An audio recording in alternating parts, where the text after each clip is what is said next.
If you want to change theme on the Redmi Note 15, you can do this by opening this themes application on your phone.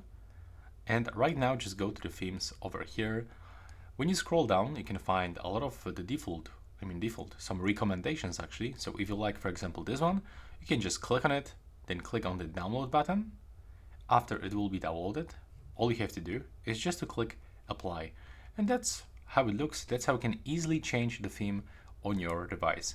If you are looking for some specific type of themes, you can use search over here.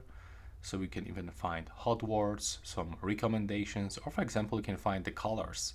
So if you want to get the yellow themes, you can find them just over here. As you can see, for some of them you have to pay.